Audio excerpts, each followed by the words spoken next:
want to empower people. I want them to feel good. I want all of us to get a fire under our butts and go out there and stop talking about it, but actually make a difference in our communities. Because if we come together, all races, all genders, all religions, if we come together and really stop judging people and understand that we're all humans first, then we really can make a difference in one another's communities.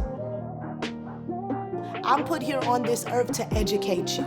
I know that we're familiar with Dr. King and Rosa Parks and other great leaders who have came along the way, and something that I've noticed about them is that they're always educating people. They're always putting that knowledge within you. And something that I've learned is that people can take away your house, the clothes off your back, your children, but something that nobody can ever take away from you is your education.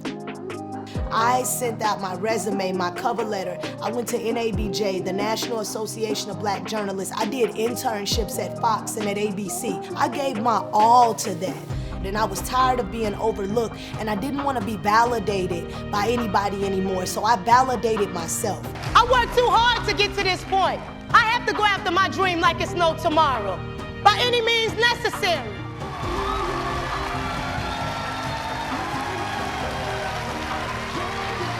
In 2016, I founded my for-profit, which is LWOO Enterprises. Love will overcome obstacles, and we focus a lot on self-confidence. I teach a lot of people about financial literacy and entrepreneurship, because a lot of young people and adults, they want to be entrepreneurs, but they don't really know how to get their LLC or their 501c3. What I'm currently doing right now, I have the self-confidence tour.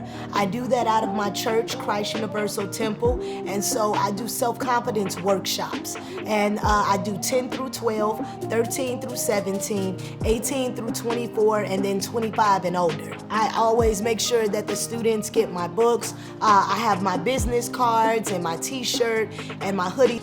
We really want to help develop LWOO Enterprises because we want them to be able to go home with these products and constantly be inspired.